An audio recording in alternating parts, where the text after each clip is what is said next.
buenas tardes a todas, a todos y a todes a esta edición de Ingredientes de la Democracia. Sabemos que ya se las debíamos, que ya nos habíamos tardado un poco en regresar, pero como saben, esta pandemia también nos trastoca no solamente las vidas, digamos, a nuestro cotidiano, sino en lo digital. Y estamos cerrando esta primera temporada. De verdad es un honor, como siempre, estar con José Ramón Narváez. Ahora tenemos una invitada de lujo. Quiero contarles que haciendo esta última planeación, llegamos a una conclusión, que es que tenemos y queremos hacer un programa o dos sobre la inclusión, sobre lo importante que es hablar desde la inclusión. Pero aunque José Ramón y yo querramos hacerlo, nos parece que hay especialistas en esos temas, hay quienes lo viven, hay quienes lo militan, y nada menos y nada más. Y yo de verdad me siento de manteles largos con todas y todos nuestros invitados, pero en esta ocasión, para hablar de diversidad, para hablar de estos ingredientes que son igual de ricos, pero igual de diversos, pero igual tenemos mucha riqueza el día de hoy. Tenemos a nuestra invitada Rebeca Garza. Rebeca, bienvenida a Ingredientes de la Democracia. Es un enorme placer tenerte el día de hoy aquí. Y sin más, Rebeca, para ti te diría, ¿por qué es importante hablar de inclusión y democracia? Bueno, creo que, gracias Gloria por el espacio. Hola José Ramón, saludos a las personas que te siguen. Creo yo que el concepto de democracia en estos últimos 2000 años, desde que surge de Atenas y lo heredamos estos países, ¿no?, colonizados, pues ha implicado 2000 años de ampliación del concepto llamado ciudadanía, o ciudadano, ciudadana, o bueno, ciudadano, porque originalmente era en masculino, ¿no? Era ciudadano, con dinero. No se decía, no se hablaba del concepto, pero ahora sabemos que también estaba sancionada la diversidad sexual, ¿no? Las prácticas, ¿no? Se llamaban sodomitas. Entonces, evidentemente la democracia ha ido cambiando conforme vamos evolucionando como sociedades humanas y vamos entendiendo que ciertas dinámicas sociales, porque la sociedad y la costumbre construyen leyes, dan carta de legitimación a las leyes.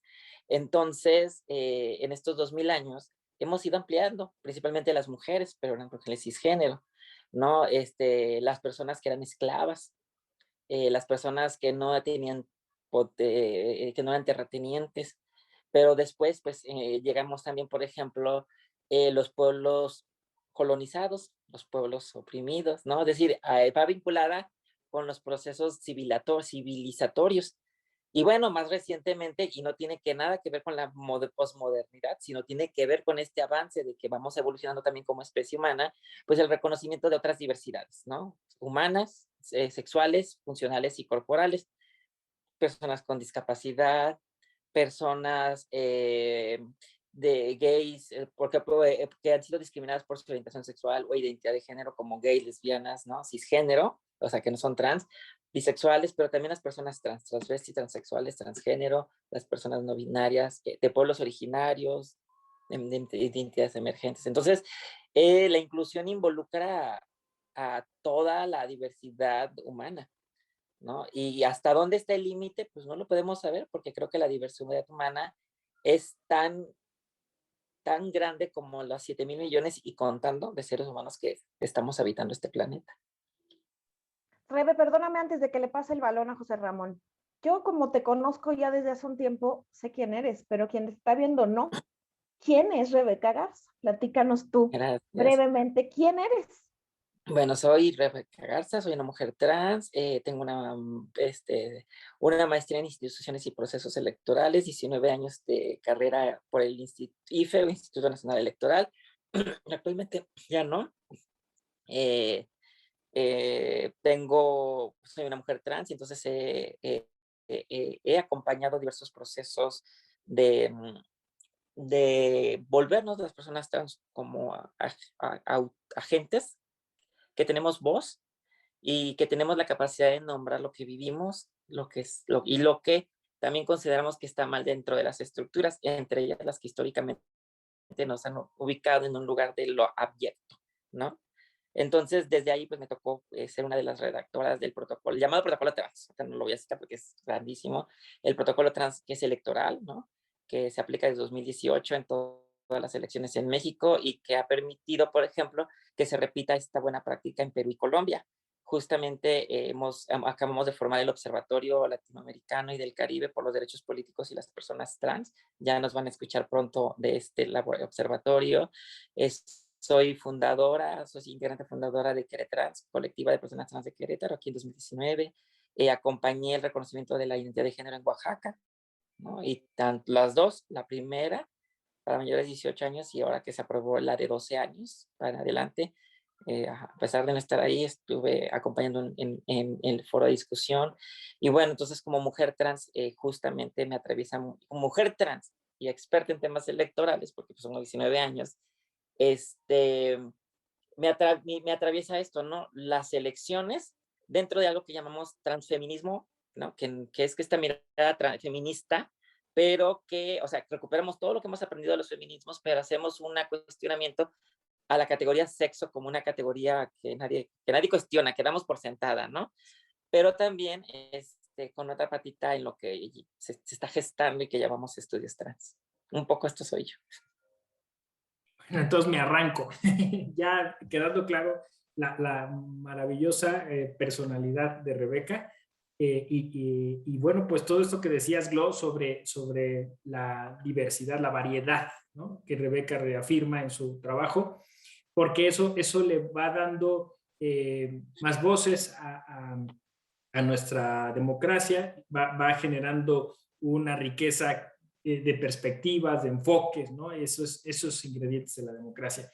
Y bueno, Rebeca, yo quisiera preguntarte, ¿qué significa hacer activismo en función de estos derechos político-electorales trans en un país como México? O sea, ¿qué significa ser activista en pos de la democracia, ¿no? ¿Qué tan fácil, qué tan difícil? Claro.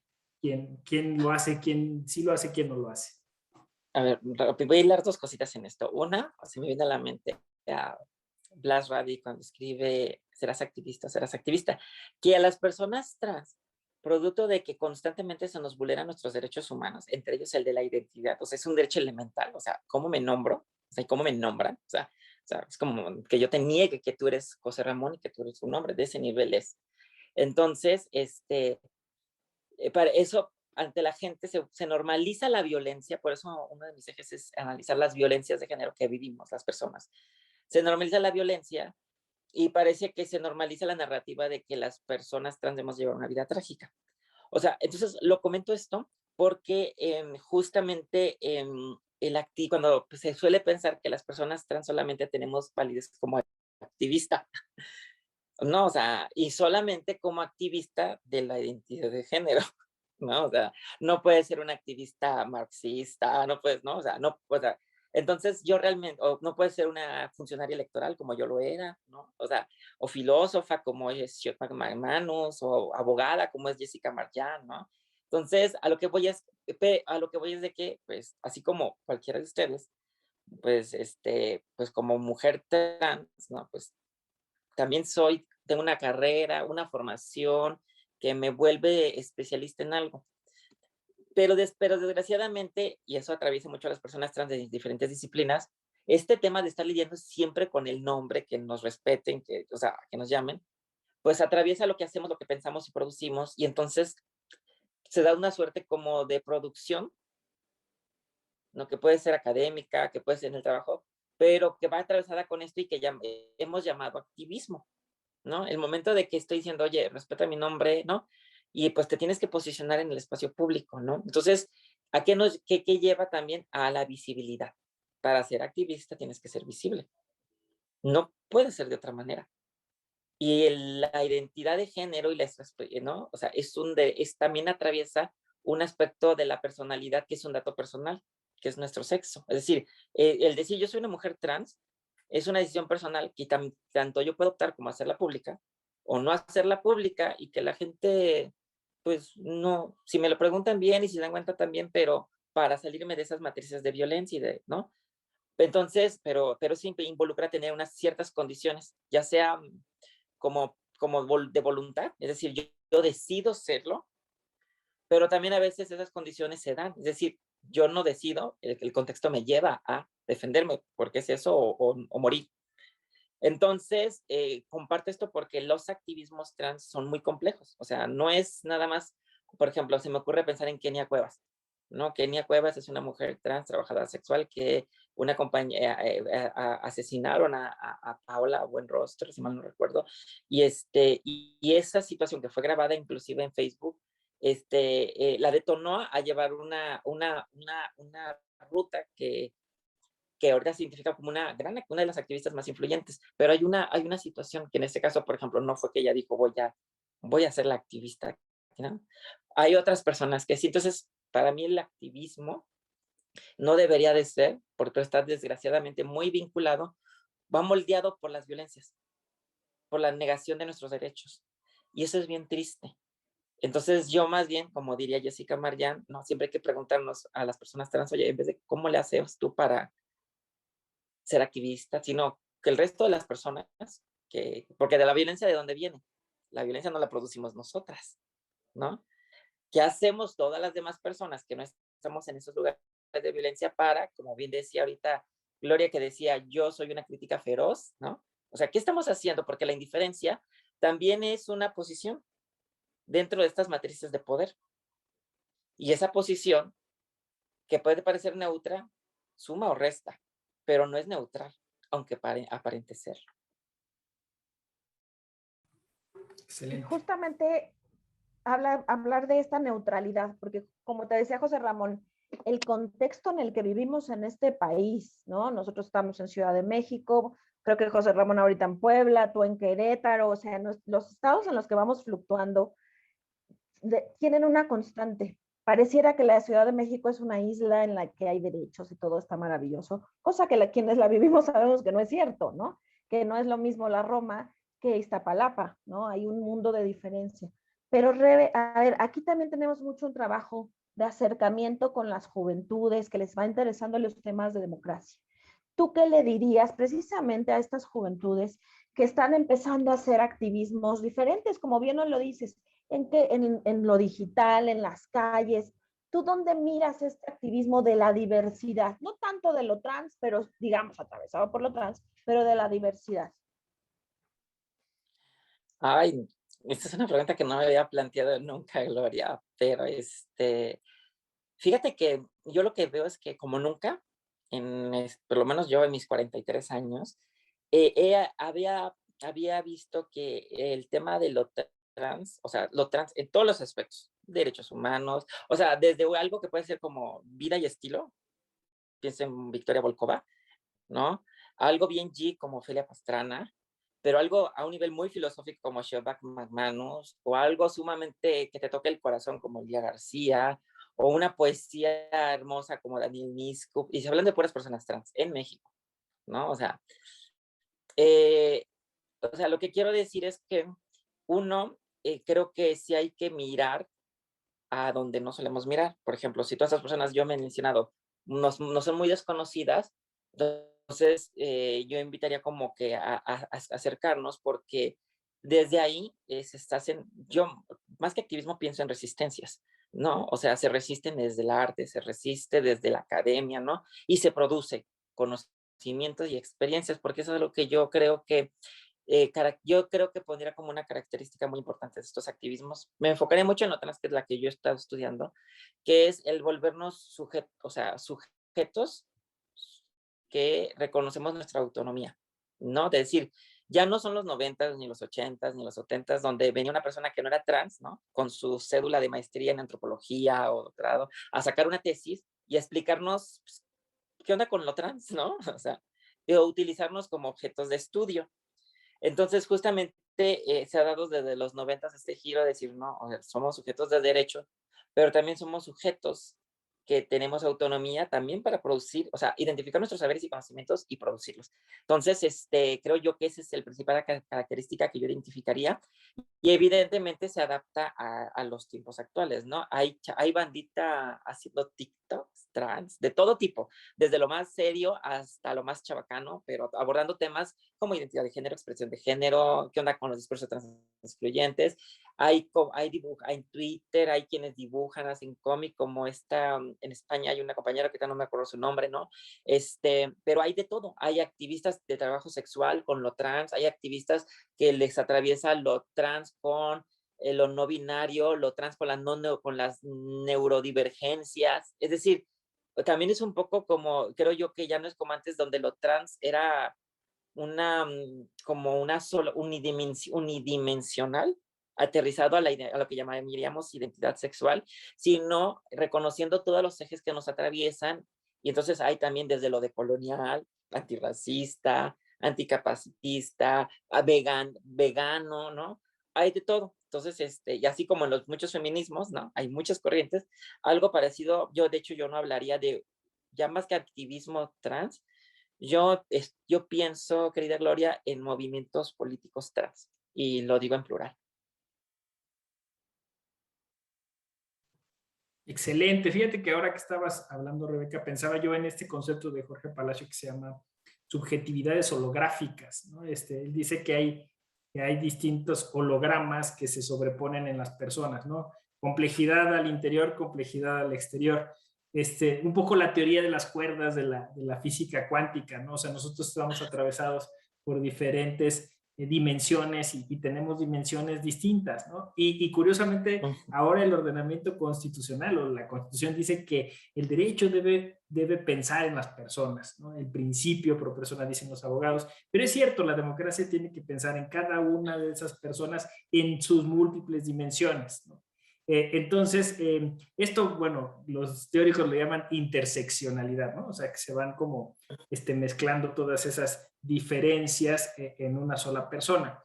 Tú ya nos diste una pista enorme, cambio de perspectiva, ¿no? Yo recuerdo esta película de La Sociedad de los Poetas Muertos, el profesor les dice, súbanse a sus bancos, vean otra cosa. Y tú nos dices, nos mencionaste ahorita a 4 colegas, 5 colegas que a mí me animaría mucho a leer, ¿no? La abogada que mencionaste, Jessica, la poetisa y así. Es decir, justo eso es riqueza, ¿no? O sea, es decir, el primer consejo que nos estás dando para deconstruirnos y abandonar esos sesgos cognitivos que nos hacen discriminar y proceder a la inclusión y fomentar la democracia es primero el cambio de perspectiva, cambio de chip, le llaman de muchas maneras, mirar hacia otro lado. ¿Qué otros consejos nos das para deconstruirnos, ¿no? Para abandonar este yo que quiere, como dijiste tú al principio, hacer un prototipo de ciudadano y dejar fuera a mucha gente? ¿Qué hacemos? Mira, no me atrevería, yo no soy quien para dar consejos, pero fíjate que ahorita que tú traías el ejemplo de la teoría de cuerdas, justo me detonó un pensamiento relacionado con esto, que es, la teoría de cuerdas nos lleva justamente a pensar la realidad de una manera que intuitivamente no pensamos. Y es contraintuitivo, ¿no? Pensar que por algo que consideramos tan material como el tiempo y el espacio, ¿no? Ahí no tenga tanto sentido, por decirlo de alguna manera.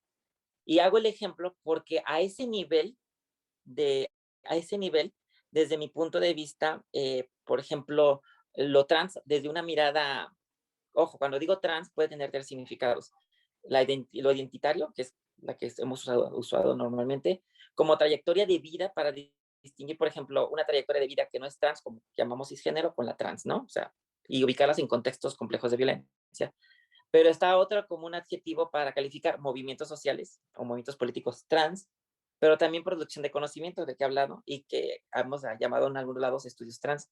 Entonces, hay unos posicionamientos justamente por la crítica hacia la categoría del sexo, y por eso hacía el ejemplo con teoría de cuerdas, que no solemos cuestionar, que solemos considerar como algo que no se modifica, algo que está dado y sobre lo cual montamos toda una serie de condicionamientos sociales, pero eso no lo tocamos. Algo parecido, digo, guardando las proporciones debidas, sucede. Y tú me decías un cambio de perspectiva. Sí, Y qué bueno que tú haces el ejemplo del profesor cuando se sube a la silla en el Sociedad de los Poetas Muertos, porque aquí le hemos llamado cisexismo. O sea, para cambiar de perspectiva, pues tengo que saber cuál es el sesgo, cuál es la mugre que me está tapando mi ojo. En estos casos le llamamos cisexismo, y es una creencia de pensar que la identidad de las personas trans es menos auténtica, menos natural, menos verdadera y menos legítima que la identidad y trayectorias de vida de las personas que no son trans, es decir, las personas cisgénero. ¿No? Por eso nos dicen, estás loca, ¿estás seguro que eres trans? Es un sentimiento, ¿no? Ahí estás enferma. Antes nos pedían que nos diagnosticáramos con disforia de género para que se nos reconociera el poder hacer modificaciones corporales en nuestro propio cuerpo. O sea, ni siquiera teníamos autonomía de nuestro propio cuerpo. De ese nivel era. Y todavía es una lucha en varios países y en varios espacios de nuestro país. Entonces, a lo que yo voy es, ese sesgo implica estar consciente y implica entonces saber que hay unos privilegios que están dados. Por ejemplo, ustedes nunca dicen, tengo que ir al baño. Híjole, ¿a qué baño me tengo que meter donde menos me van a agredir? Porque la gente me va a decir, tú de aquí no eres. Ustedes nunca lidian con eso. Nunca lo han vivido. Y esto, ¿qué es? ¿Cuántas veces vamos al baño? En la plaza comercial, en el trabajo, ¿no? Y esto es una vivencia cotidiana, ¿no? Hay muchas personas trans que inclusive hemos llegado a tener infecciones urinarias porque nos aguantamos las ganas, porque tenemos miedo, ¿no? Y en cambio, afuera dicen que las personas trans agredimos en los baños, cuando eso no sucede.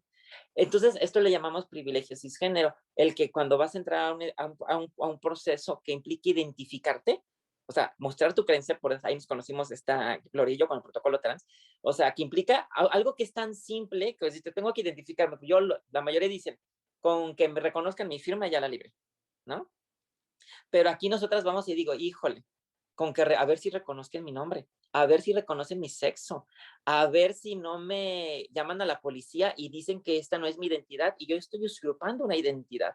O sea, a ese nivel llegan nuestros miedos, los contextos de violencia que están muy normalizados y entonces de ese nivel implica empezar a ver, pues así como las personas con discapacidad decimos, aquí debe de ir una rampa, en este edificio va a subir, va a poder acceder una persona en silla de ruedas, o va a poder leer una persona con debilidad visual mi documento, ¿no? Lo que yo produzco.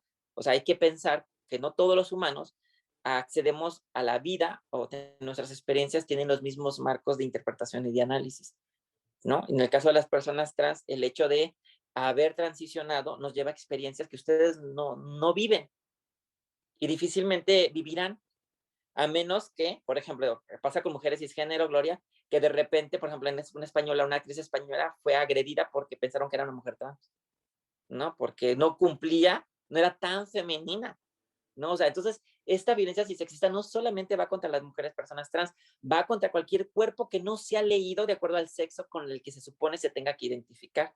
Entonces, por eso lo comparaba con la teoría de cuerdas, porque nos involucra a cuestionar dinámicas que cotidianamente no o sea, no tenemos tan presentes. Muchas gracias, Rebe. Pues a lo mejor yo les voy a compartir una cosa de un segundo. En los conciertos, ¿no? Por ejemplo, en el Foro Sol y eso, el baño de mujeres siempre está 300 veces más lleno que el de hombres. Y una vez no aguantaba más. Dije, no hay hombres en el baño de hombres. Y me metí al baño de hombres. Dije, pues me vale, eché un grito de ahí les voy. Me metí, no había nadie, salí.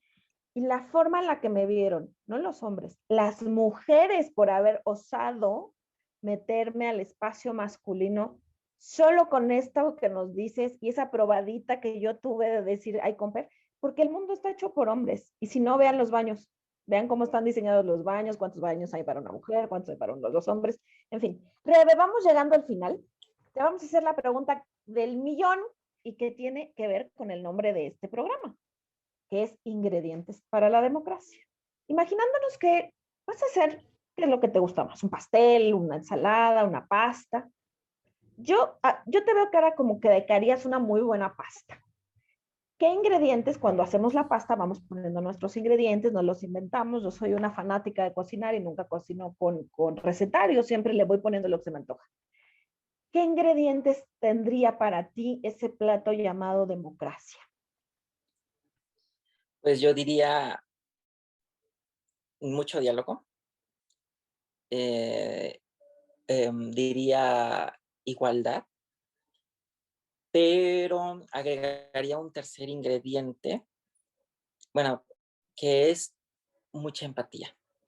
Creo que tanto racionalizamos nuestros procesos y sistemas democráticos que racionalizamos las violencias y las justificamos. Racionalizamos las exclusiones y las legitimamos. Entonces, lo que nos sobra es racionalidad, entre comillas. Nos falta mucha empatía en estos procesos democráticos, porque cuando te das cuenta que en democracia no están todas las personas que debemos estar, no hablan todas las personas que debemos de hablar, y no pueden llegar todas las personas que deberían llegar, porque hay obstáculos lingüísticos, físicos, sociales, materiales, y otros como de violencias, cadenas de violencias.